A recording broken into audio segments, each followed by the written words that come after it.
Nyt me kerrotaan teille hiusten pidennyksistä. Se on semmoinen asia, mikä ehkä, voiko sanoa, jakaa osittain mielipiteitä.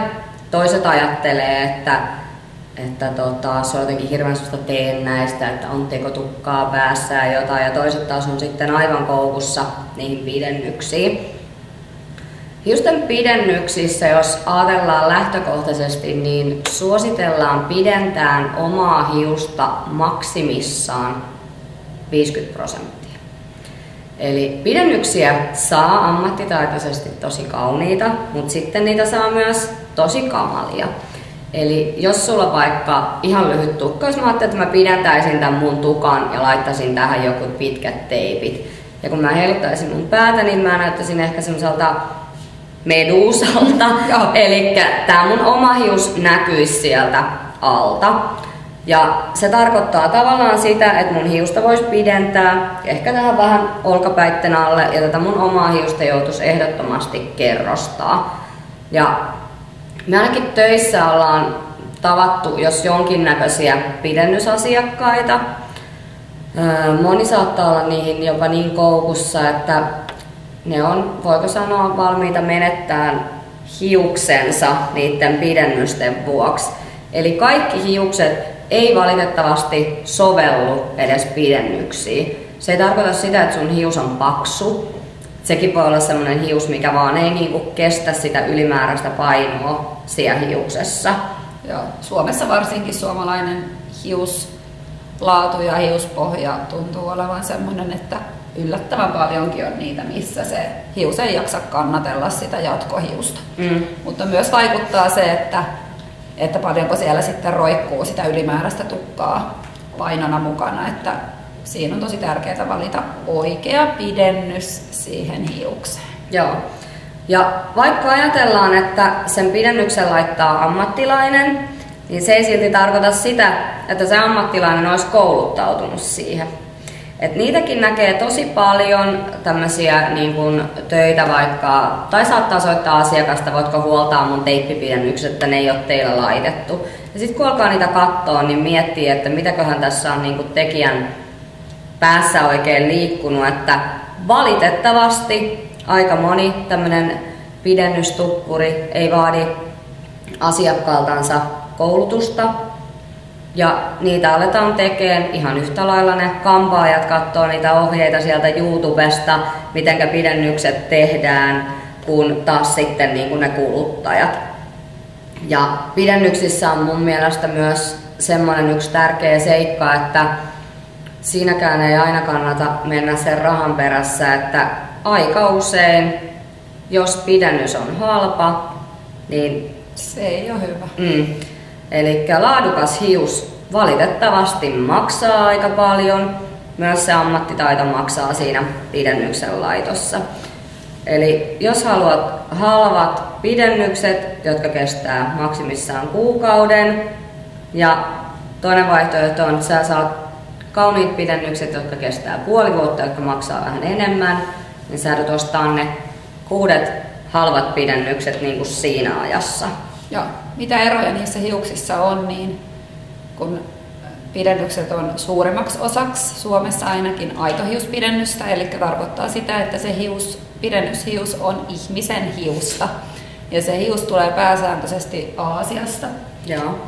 Niin siinä on hirveitä eroja, että kun ne hiukset leikataan sieltä naisten päästä, että pysyykö ne hiukset samansuuntaisesti koko ajan vai kääntyykö sillä, että välillä latva menee sinne tyveen ja tyvi latvaan.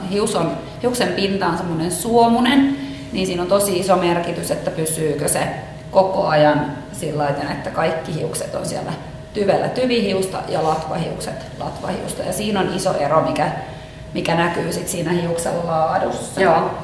Ja sitten jos te ajattelette, että teen itse ja säästän ja tilaatte tuolta rajan takaa nettikaupasta aitoa human hairia, niin jos se hinta kuulostaa liian hyvältä, niin valitettavasti siinä voi olla myös mukana muovisekoitetta.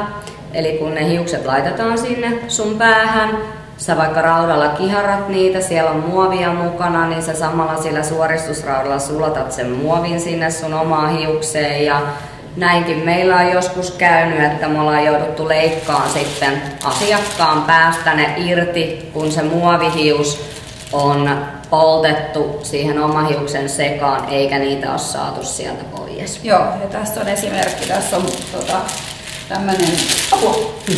tämmönen Ready to Wear Collection Balmainilta, niin tässä on tuo muovihius. Joo. Ja ei pysty kyllä hirveän herkästi sanoa, että se on muovia. Eli siinä saa olla tosi tarkkana, että tunnistaa ja on varma siitä, että se on sitä 100% sitä ihmishiusta. Joo. Joo. Ja noissa muovihiuksissakin, niin jos ne on laadukkaita, niitä pystyy myös kihartamaan, mutta tietyllä lämpötilalla. Se kihara pitää antaa jäähtyä, jotta se jää niinku siihen muotoonsa.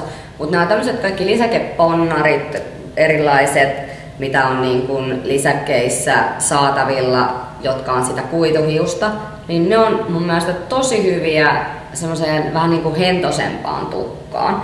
Et jos mä vaikka ajattelisin nyt, että mä haluaisin jotain vaihtelua, niin mä voin laittaa tukan ponnarille, nappasta tommosen irtoponnarin sinne ja mä saan sillä sitä kivaa vaihtelua. Eikä niin, että mä lähden vaikka vaalentaa sitä mun omaa hiusta. Niin nämä on mun mielestä semmosia nykyään hiuslisäkkeet on myös vähän, voiko sanoa, rinnakkain kulkee erilaisten asusteiden kanssa. Että on erilaisia pokia ja muita, niin noilla saa myös semmoista kivaa, nopeata vaihtelua ja se hius ei kärsi siitä millään lailla. Ja suhteessa vielä aika edullisia noi tommoset ponnarit varsinkin. Ja sitten paljon on asiakkaita, jotka haluaa vaan sen megapitkän tukan joskus, niin sitten noi on tosi hyviä siihenkin. Niin sitten ei tarvitse rasittaa sitä hiusta välttämättä niillä pidennyksillä jatkuvasti. Joo. Ja me näytetään nyt vähän, että minkälaisia kaikkia eri pidennyksiä on markkinoilla, minkälaiselle hiukselle se sopii, minkälaisen pidennyksen sillä voi tehdä. Eli välillä saattaa olla sellaisiakin asiakkaita, että niillä on oma hius tosi hento, tosi hauras, mutta silti ne haluaa semmoiset tosi mega pitkät hiukset. Voi olla niin, että siellä on ihan jo liikaa painoa, siellä niin kuin hiuspohjassa on kaljuja laikkuja, kun ne on vaikka esimerkiksi teippiosiot repinyt sitä hiusta sieltä niin kuin juuresta asti pois. Se on jo ihan semmoinen niin kuin selkeä tapaus, että tähän hiukseen valitettavasti ei sovi pidennykset. Se, että pidennyksiäkin tehdään tosi paljon, niitä tehdään ihan hirveästi kotona näissä erilaisissa vessakampaamoissa, niin suosittelen siinäkin aina sitä koulutuksen käynyttä ammattilaista. Joo, ja siinä vaiheessa, jos rupeaa miettimään sitä, että haluaa sen pidennyksen, niin meillä on ainakin liikkeellä tämmöinen ilmainen konsultaatioaika, minkä voi varata netistä 15 minuuttia, jossa voi tulla käymään siellä liikkeellä. Se katsotaan henkilökohtaisesti just sulle, että minkälainen se pidennys sinne hiukseen sopii, mitä siltä haluaa, mitä se hius kestää, mitkä on vaihtoehdot, näin. Niin sitten se kannattaa aina varata, niin sieltä saa. Sitten siinä saa tosi hyvin katsottua, että puhelimessa mitkä pidennykset mulle sopisi, niin sellaista vastausta ei vaan ole. Joo.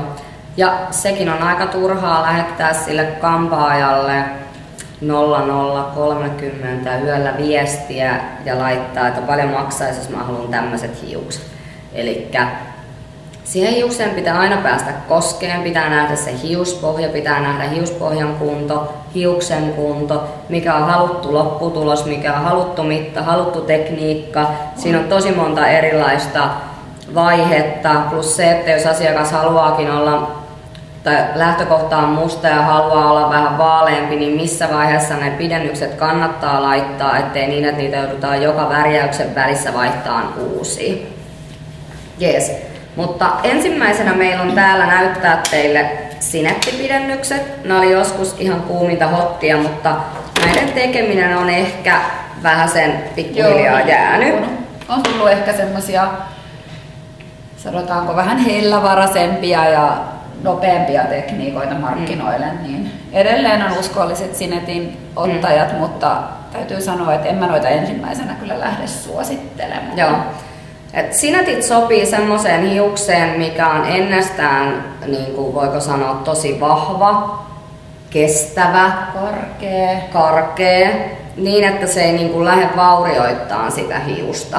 Sinetti väärin laitettuna voi myös aiheuttaa niitä kaljuja laikkuja. Eli se on tosi tärkeää, minkälainen se ositus on siellä sinetin pohjalla. Sineteillä on ehkä, no ei nyt enää ehkä männä vuosina, mutta joskus aiemmin niin on ollut semmoista, että jos on ollut tosi pitkä tukka ja vaikka yksivärinen tumma tukka ja on halunnut siihen vähän jotain raitaa ja näin, niin silloin on ehkä sineteillä laitettu sellaisia tonne hiuksen sisään semmoisia vähän niin kuin yksittäisiä raitoja, mutta nykypäivän muoti on kyllä niin paljon luonnollisempaa, ettei ehkä ihan hirveästi niitäkään, mutta että ihan hyvä niin kuin ihan hyvä sinettikin on, mutta ei ole kyllä ainakaan mun lemppari.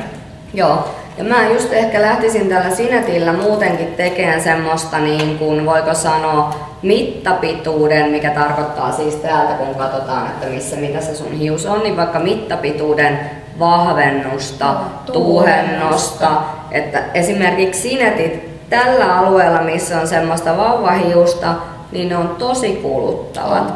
Ja jos siihen halutaan sitä vahvuutta, mutta käytetään koko ajan sitä kuormittavaa ja kuluttavaa pidennysmenetelmää, niin loppupeleissä se tulos vaan pahenee koko ajan. Eli se hius katkee, se on hauras ja sitten sulla on semmoinen takajee tuolla takana. On, ja mun mielestä pidennyksistä ylipäänsä, kun ihmiset kysyy, että rasittaako pidennys hiusta, jos siihen vastaa, että ei, niin mun mielestä valehtelee. Mun mielestä aina kun sulla on siellä hiuksessa jotain ylimääräistä, niin se pikkasen sitä hiusta tuhoaa. Vaikka se olisi laitettu sinne ihan oikein, niin siellä on kuitenkin ylimääräistä tavaraa, ylimääräistä painoa, vetoa, puristusta siihen omaan hiukseen. Niin sanotaanko, että pidennyksillä pystyy omaa hiusta huomaamatta kasvattamaan kyllä, jos se on laitettu sinne hyvin, mutta se pitää muistaa, että kyllä se sieltä sitä hiusta aina silti vähän kuluttaa. Joo. Ja kaikista kuluttavinta hiuksille on metalli, eli esimerkiksi klipsipidennykset, mitkä on tämän hetken aika kova juttu, varsinkin nuorilla tämmöisenä bilettukkana. Niin aina kuulen niitä tarinoita, että joku niinku pitää niitä samoja klipsejä tyyliin kuukauden ja nukkuu niillä, niin hyvät ihmiset, ottakaa ne nukkuessa pois. Täytyy sanoa, että itsellä on osunut asiakkaaksikin myös tämmöinen henkilö, joka vähän nukkui ne sinetit päässä, niin sitten oli kyllä, ei kun noi klipsipidennykset päässä, niin semmoiset kaljut läikät oli sitten tuolla takana, että kyllä ne sen oman hiuksen sieltä sitten veti. Sitten meillä on seuraavana tässä on teippipidennykset. Ja esimerkiksi näissä Balmainin teippipidennyksissä, niin näissä on jo tehty valmiit osiot, missä on mukana sitten täällä takapuolella toi kiinnitysteippi. Mä tykkään näistä sen takia tosi paljon, koska nämä on mun mielestä tarpeeksi kapeet. Mulle on tullut teippihuoltoon asiakas, jolle kampaaja on laittanut pidennykset ja se yksi teippi on tämmönen. On tullut myös semmosia, että teipissä ei ollut kahta osioa, vaan se on käännetty sieltä reunasta. Ne molemmat tekniikat on vääriä. Ja samoin tässä teippipidennyksessä, kun esimerkiksi niissä sinettipidennyksissä, niin se pohja pitää olla kunnossa, että niitä pidennyksiä voi laittaa. Mä tykkään itse tehdä ehkä eniten näitä teippipidennyksiä. Ja mun mielestä nämä käy myös aika semmoiseen hentoseenkin niin kuin hiukseen. Aina on tosi varovainen tavallaan tämän sivun kanssa. Toki on asiakkaita, jotka vaatii siihen niitä pidennyksiä, mutta sitten pitää myös kertoa, että mitä ne pidennykset voi sille hiukselle tehdä. Teippi on kaikin puolin mun mielestä sillä turvallisin pidennys, jos asiakas haluaa pidennykset. Ja mä oon kampaajana sitä mieltä, että ei välttämättä ehkä kannattaisi laittaa, mutta se asiakas ne väkisin haluaa, niin kyllä mä silloin lähden teippipidennyksen sinne laittaa. Siinä tulee se kuormitus kuitenkin aika tasaisesti vähän leveämmälle alueelle, sillä saa pienellä määrällä tavallaan paljon tuuheutta ja pidennystä, koska siellä on sen verran niin kuin kuitenkin leveä sinettiin verrattuna se se hiusmäärä ja sitten mun mielestä tuolla tulee aika luonnollisen näköinen. Sinetti jää ehkä vähän semmoiselle soirolle. Joo. Ja tässäkin oikeastaan niin teippihiuksessa on vielä se, että sitä niin pidennyksistä melkein huoletaan, kohta käsitellään semmoinen double hair, mutta huolletaan melkein niin tiuhimpaan tahtiin. Eli jotkut saattaa pitää noita sinettejä vaikka vuodenkin kerralla, että ne roikkuu täällä ja sitten siellä on yksi semmoinen rastapuikko möntti, joka pahimmassa tapauksessa leikataan sieltä irti, joskus ne saa sieltä niinku kammalla selvitettyä, mutta niinku semmoisen hiusten kunnon säästämisen kannalta niin tää teippi on hyvä. Mä itse tykkään näissä just sitä, että tää on niin kapea tää osio sekä näin päin että näin päin, niin se on semmoinen mahdollisimman huomaamaton. Eli jos teillä on teippipidennykset, missä on tällaisia osioita, niin ottakaa ne heti pois. Ja sitten kun tuolla Balmainilla noin on 40 senttistä, noin hiukset, niin 40-senttinen hius on vielä kohtalaisen luonnollinen. Et sit kun lähdetään siitä pidempään, niin täytyy sanoa, että ei ne kyllä niin kuin ehkä ainakaan omaan silmään ole kamalan niin kuin kauniita yleensä, että siitä tulee jo vähän sit semmoinen överivaikutelma, että toi 40 senttiäkin on jo niin kuin, toki jos sulla on tosi pitkä tukka, niin sittenhän se on otettava, tai jos haluaa ihan tosi pitkän tukan, mutta toi 40 senttiäkin on sitten jo yllättävän pitkä kuitenkin. On. Ja näissä pidennyksissä ei toimi niin kuin se, miten se sanonta menee, että mitä överimpi sen parempi. Että, more is more. Niin, että ennemminkin just toisinpäin. Sitten on tämmönen double hair pidennys, mikä ei ole vielä ehkä niin ihmisten tietoisuudessa. Eli Balmainilta löytyy tämmönen pidennysmenetelmä. Tässä yhdessä paketissa on aina 3 tämmöistä osioa näitä hiuksia. Mä otan täältä nyt yhden teille näytille. Elikkä tämän double hairin tarkoitus on tuuhentaa niitä hiuksia. Vähän antaa vahvuutta just sinne latvaan, saada sitä semmoista niin kuin, voiko sanoa, runsautta ja volyymiä siihen hiukseen. Pikkasen pystyy myös pidentämään, mutta enemmän sen tuuhennuksen. Joo. Eli tässä on aina 3 palaa yhdessä paketissa ja ne on tarkoitus kiinnittää tänne niin kuin takaosaan ja vähän tähän niin kuin takaosaan. Voiko sanoa sillä tiiliskivimäisesti, että 1 osio ja 2 osioa. Ja tää on sellainen pidennys, että ainakin mitä on itse näitä nyt tehnyt, niin näissä mä oon huomannut asiakkailla tällä hetkellä vähiten mitään hiusvaurioa. Eli tää on hiusnauhaa, mikä avataan ja se kiinnitetään mikroringien avulla. Eli se on semmoinen pieni metallirinkula, minkä sisällä on semmoinen silikoonityyny. 5 semmoisella osiolla.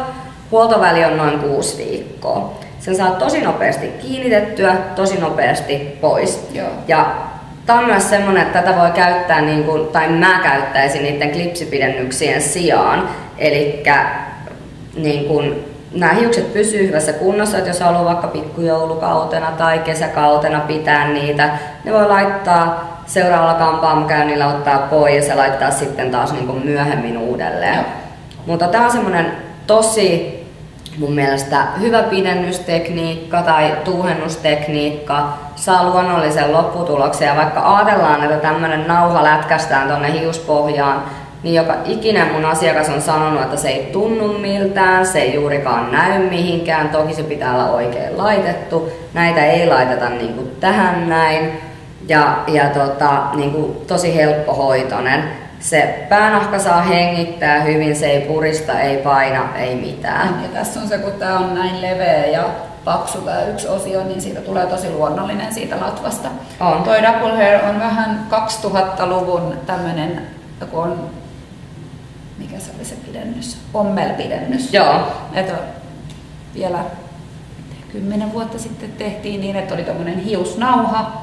Sitten tehtiin letti ja ihan ommeltiin langalla kiinni hiusnauhaa siihen lettiin, niin tämä Balmainin double hair korvaa tavallaan sen pidennyksen kokonaan tuolla uudella kiinnitysmenetelmällä. Että hiusnauha on periaatteessa ihan samaa kuin on ollut jo pitkään markkinoilla, mutta sitten toi tekniikka siihen niin on uusi juttu. Joo.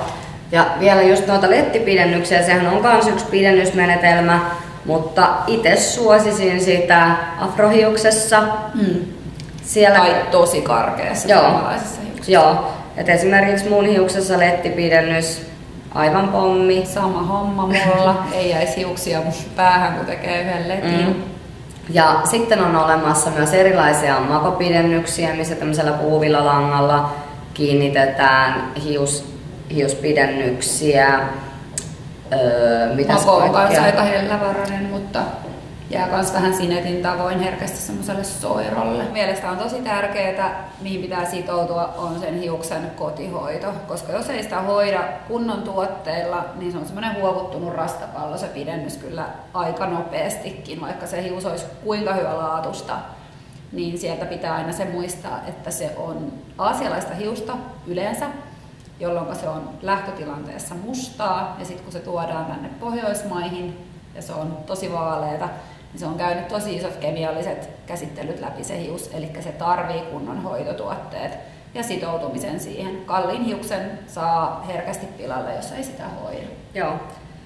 Ja näissäkin on myös se, että en nyt tiedä voiko tässä käyttää sanontaa, että köyhän ei ole varaa ostaa halpaa, mutta se, että pitää miettiä, että onko mahdollisuutta sijoittaa niihin pidennyksiin, onko niitä mahdollisuus huoltaa kampaajalla, onko mahdollisuus ostaa kotihoitotuotteet, harjat, kaikki. Koska sitten jos ei tavallaan siihen pysty sitoutumaan, niin sitten kannattaa jättää ne pidennykset pois. Ja aika monilla pidennyksillä on vielä semmoinen niin sanottu takuu, että jos niihin sitoutuu ostamaan sen pidennysmerkin omat tuotteet, jotka on kehitelty sille pidennykselle, niin niissä on semmoinen tehdastakuu. Mutta sitten jos et sä niitä huolla, niin takuu ei ole voimassa.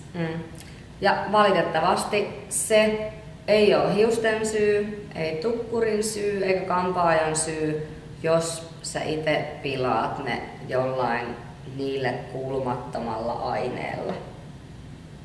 Joo, karu fakta, mutta näin se on. Mutta joo, ei varmaan muuta kuin pidennykset päähän ja kohti kesää. Jees, moi! Moikka!